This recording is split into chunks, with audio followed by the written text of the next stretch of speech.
मगाशी म्हटलं की भिडेवाडा हा फक्त दगडा मातीचा नाही आहे, ती एक ऐतिहासिक साक्ष आहे. आणि मला वाटतं ह्या गाण्यांमधून हे आपल्याला खूप छान रापसॉंगचा जे शब्द आहेत, शब्दबद्ध केले त्याच्यातून खूप छान पद्धतीने मांडलेला आहे. आणि आता आपण इथे बोलावणार आहोत या सिनेमाचे दिग्दर्शक अजित शिरोळे सर, शिवानी राजेशेखर मॅम. आणि या गाण्यामध्ये जे दोन नवे गोड चेहरे आपल्याला दिसले, ऋतुराज वानखेडे आणि नेहा सोनावणे. प्लीज.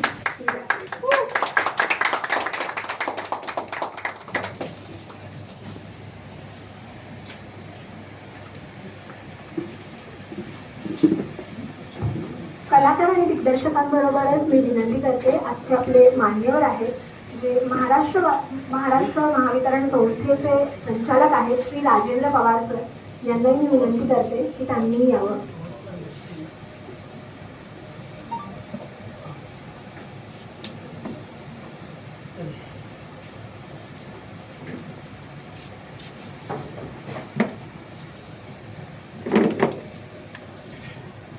मला तुमच्याकडून दोन शब्द ऐकायचे तुमच्या दिग्दर्शनाच्या अनुभवाबद्दल. अजित सरांनी याआधी अनेक सिनेमाचं दिग्दर्शन केलेलं आहे आणि आता भिडेवाड्याच्या निमित्ताने पुन्हा एकदा दिग्दर्शक म्हणून ते आपल्या भेटीला येत आहेत. सर, तुमच्यापासून सुरुवात करूया.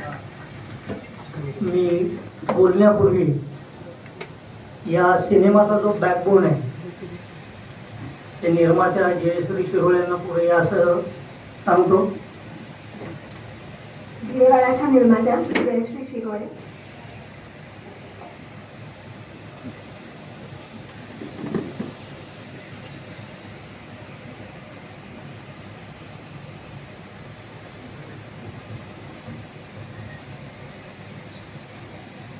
पुढं बोलवण्याचं कारण असं आहे की सिनेमा प्रक्रिया आता आपल्या सगळ्यांनाच माहिती आहे, खूप अवघड प्रक्रिया असते.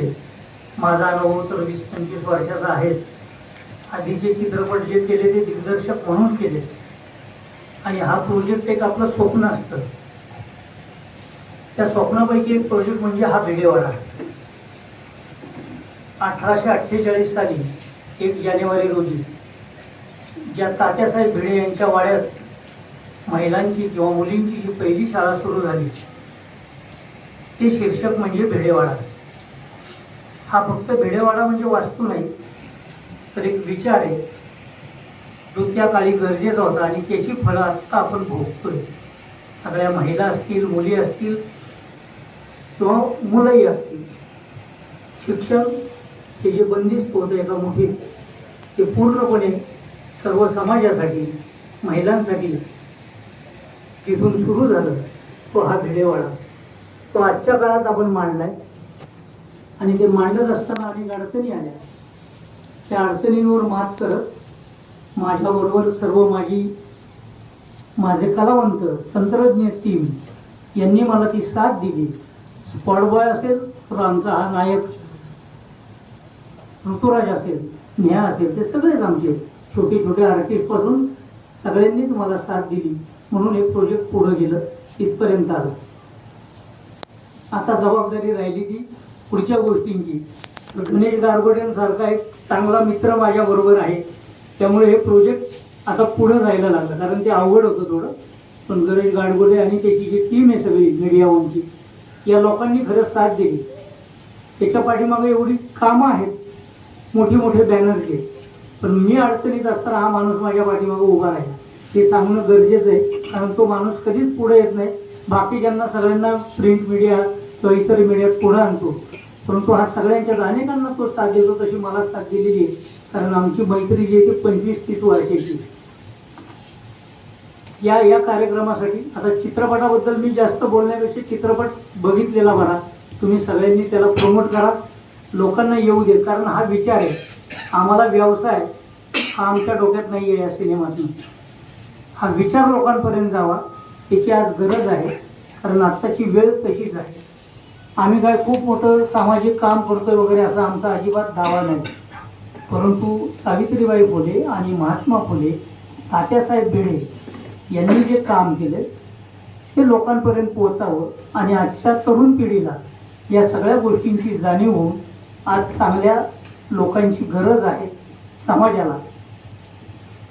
या प्रोजेक्टसाठी पुन्हा मी आत्ता जो आपण ट्रेलर लॉन्च करणार आहोत त्यासाठी ज्या साहेबांना बोलवले आमचे राजेंद्र पवार साहेब, हे असाच खडतर प्रवास करून आज एका मोठ्या पोस्टवर आहेत, स्वकर्तृत्वावर.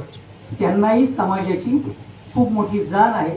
अतिशय शून्यातून, खेड्यातून, म्हणजे जिथं गाडी नव्हती, लाईट नव्हती, अशा ठिकाणी राहणारा हा माणूस महाराष्ट्र राज्याच्या खूप मोठ्या पदावर, म्हणजे महावितरणच्या खूप मोठ्या पदावर आहे. परंतु त्याची कुठलीही नाही. काल फक्त फोन केला की सर असं असं करतो, कारण 2 वर्ष झाले की सरांना मी म्हणतो सर आपल्याला या सिनेमाचं एक चांगलं काम करायचं आहे, त्याला तुम्ही मला पाहिजे. सरांनी ती मला लगेच होकार घेऊन त्यांच्या खूप व्यस्त कामातून इथं आलेले, मी त्यांना पहिल्यांदा धन्यवाद देतो. आता सिनेमा हा तुम्ही बघा, मी असं का म्हणतो की आम्ही प्रयत्न केलेला आहे, तो आमचा प्रयत्न तुमच्यामुळे लोकांपर्यंत पोहोचावा. माझ्याबरोबरची ही सगळी टीम आहेच. मी त्या टीमला असं सांगितलं त्यांनी व्यक्त व्हावं, कारण मी काम करायचं काम केलेलं आहे ते प्रोजेक्ट पूर्ण करण्याचं. कारण दिग्दर्शक हा कायम पाठीमागा असतो, त्याचा विचार तंत्रज्ञ आणि कलावंतांच्या मार्फत तो त्या स्क्रीनवर मांडायचा प्रयत्न करतो. ते काम मी केलेलं आहे. आता पुढील सूत्र पुन्हा मी तिच्या स्वाधीन करतो. पुढची तुम्ही सूत्र हातात घेऊन पुढच्या लोकांना सांगा. आपल्या निर्मात्यांना विचारायचं आहे की एखादा सिनेमा त्याच वेळेला तयार होतो ज्यावेळेस त्यासाठी एक आर्थिक हातभार, एक भक्कम आर्थिक हातभार लागतो. मला या सिनेमाबद्दलचं तुमच्या अनुभवाबद्दल थोडंसं ऐकायचं आहे आणि त्यानंतर आपण ट्रेलर पाहूया. खरं तर निर्मिती क्षेत्रात उतरणं नव्हतं डोक्यामध्ये. डिरेक्शन चालू सरांचे 13-14 चित्रपट डिरेक्टर म्हणून झाले. निर्मितीमध्ये उतरण्याचा उद्देश नव्हता, पण अचानक असं काही घडलं की आम्हाला निर्मितीमध्ये उतरावं लागलं. त्यामुळं आणि हे प्रोजेक्ट अर्धवट ठेवायचं नव्हतं. हा विचार लोकांपर्यंत पोहोचवणं गरजेचं होतं. चांगला विषय आहे तो लोकांपर्यंत पोहोचवणं गरजेचं होतं. त्यामुळं अनेक संकटांवर मात करून ह्या 4 महिन्यांमध्ये आम्ही हे प्रोजेक्ट पूर्ण केलेलं आहे आणि काही चांगल्या लोकांची मदत या प्रोजेक्टसाठी आम्हाला झालेली आहे. त्यामुळं आज पूर्णत्वाला हे चित्रपट आलेला आहे. दिग्दर्शिका आहेत आपल्याबरोबर. मला तुम्हालाही विचारायचं आहे की दिग्दर्शन करतानाचा तुमचा अनुभव कसा होता या सिनेमाचा? सरांबरोबर काम करतानाचा अनुभव कसा होता?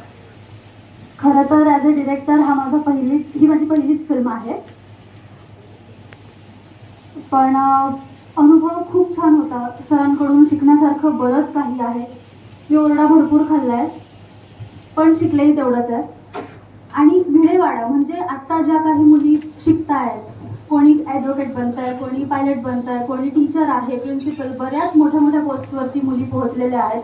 त्याची सुरुवात झाली होती एका काळ्या पाटीवर आणि ती शाळा सुरू झाली होती भिडेवाड्यामध्ये. आणि अशा प्रोजेक्टमध्ये काम करायला दिल्याबद्दल मी सरांना खरंच थँक्यू म्हणेन. आणि थँक्यू टीम भिडेवाडा, तुम्ही खूप सपोर्टिव्ह आहात. सगळे कलावंत, टेक्निशियन्स, लाईट दादा वगैरे सगळेजण खूप सपोर्टिव्ह होते. सगळ्यांनी खूप सांभाळून घेतलं. माझी फर्स्ट फिल्म असल्यामुळे. आणि thank you team Bhidewada, thank you sir. आणि या गाण्यांमध्ये जे 2 नवे गोड चेहरे दिसलेत आणि सिनेमामध्ये सुद्धा दिसणार आहेत, त्या 2 कलाकारांचं मी सगळ्यात आधी मनापासून अभिनंदन करते. कारण दोघांचा पहिला सिनेमा आणि मोठा पडद्यावरती झळकणं हे प्रत्येकाचं स्वप्न असतं. सगळ्यात आधी तुमचं खूप खूप अभिनंदन. आणि तुमच्या वाट्याला हा सिनेमा आला ही तुमच्यासाठी खरंच खूप मोठी गोष्ट आहे. मला तुम्हा दोघांचा अनुभव ऐकायचा आहे, नेहा आणि ऋतुराज. नमस्कार. खरं तर खूप लोकांचं स्वप्न असतं की सरांसोबत काम करायचं आणि ते आम्हाला ती संधी मिळाली आणि सर तुम्ही आमच्यावर विश्वास ठेवला, त्यासाठी मी मनापासून धन्यवाद मानते. आणि जेव्हा हा प्रोजेक्ट आला तर असा विचार येतो की ज्या साऊ ज्योतिबांमुळे आज आम्ही महिला इथपर्यंत पोहोचलोय, त्यांचे विचार घेऊन किंवा त्यांचे जे संकल्पना होते म्हणजे अन्यायाविरुद्ध कसं लढायचं हे त्यांच्याकडनं आपण शिकलोय. सो मला खूप मज्जा आली सर काम करताना आणि मी खूप एक्सायटेड पण होते आणि सगळेच एक्सायटेड आहेत ट्रेलर बघण्यासाठी. सो मी ऋतुराजला थोडं बोलायला सांगते. नमस्कार. धन्यवाद सर, मला या विचाराचा भाग केला तुम्ही. माझी आणि सरांची ओळख तसं पाहिलं तर माझ्या पहिल्या कामानेच आहे. सर आपण स्टेट अवॉर्डमध्ये ज्युरी होता आणि यांनी मला सर्वोत्कृष्ट पदार्पणाचा अवॉर्ड दिला होता. So that was my first film. त्यानंतर मग काय होतं की कधीतरी तो विचार, ज्या विचारावर माझं पहिलं काम होतं त्याच विचारावर सरांनी जेव्हा स्क्रिप्ट लिहिली तेव्हा आम्ही दोघं एका, आणि ती संधी मला पुन्हा मिळाली तो विचार पुढे मांडण्याचा. आणि आज मला तरी वाटतं की सावित्रीबाईंनी जे केलं, ज्योतिबा फुलेंनी जे केलं, आज मी महिला दिग्दर्शकांसोबत काम करतोय, इथे महिला पत्रकार आहेत. सो या गोष्टीला अप्रिशिएट करणं आजच्या युगात खूप जास्त गरजेचं आहे.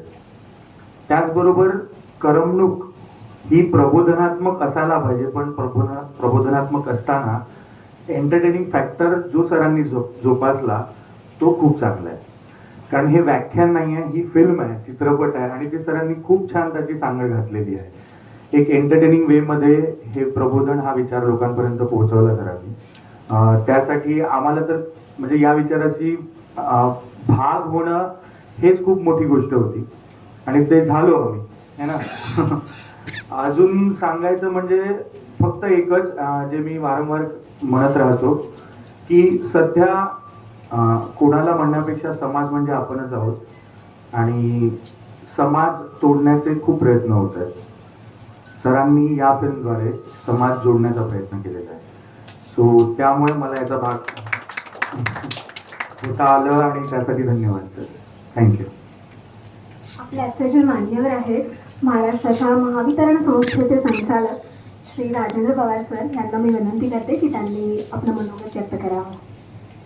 माझे मित्र श्री अजितजी शिरोळे यांची ही कलाकृती जी आहे, त्यांनी 2 वर्षापूर्वी माझ्याशी याबद्दल ते बोलले होते. साहेब, मला असा एक चित्रपट करायचा माझ्या डोक्यात आहे, आणि त्या कामासाठी त्यांनी खूप वेळ खर्च केला, पैसे उपलब्ध केले, आणि ह्या सगळं याच्यातनं भिडेवाडा जाती पलीकडची माणसं ही कलाकृती आपल्यासमोर लवकरच पडद्यावर येत आहे. यासाठी पडद्यावरील कलाकार आणि बॅकस्टेज आर्टिस्ट यांनी जे काही महत्त्वपूर्ण याच्यात योगदान दिलेलं आहे, त्याच्यामुळेच ही कलाकृती आपल्यासमोर येऊ शकलेली आहे. त्यासाठी खूप कष्ट घ्यावे लागतात. जसं की मी वीज क्षेत्रात काम करतो, सामान्य ग्राहकाला काय असतं, एक बटन दाबलं की त्याचं लाईट सुरू व्हायला पाहिजे, त्याचा फॅन सुरू व्हायला पाहिजे.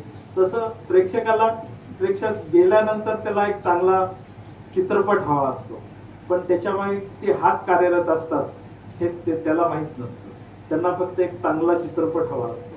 तुम्ही निश्चितच हा जो एक भिडेवाडा जातीपलीकडची माणसं हा चित्रपट निर्माण केलेला आहे, त्याच्यामध्ये समाजासाठी जे आपण आज महिलांसाठी चांगली फळं चाकतोय, त्या क्रांतीसूर्य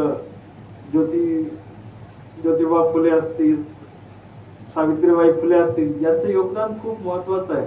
त्यांनी किती कष्टातून ही महिलांची शाळा काढली, पहिली मुलींची शाळा काढली, त्याच्यातनं महिला साक्षर झाल्या, आणि आज मला आनंद वाटतो की आपण ह्या महिला दिनाच्या आधी आपला हा चित्रपट येतोय. मी आपल्या सर्वांना खूप खूप शुभेच्छा देतो, आणि निश्चितच एक चांगला विचार समाजामध्ये या निमित्ताने जाईल. थँक्यू.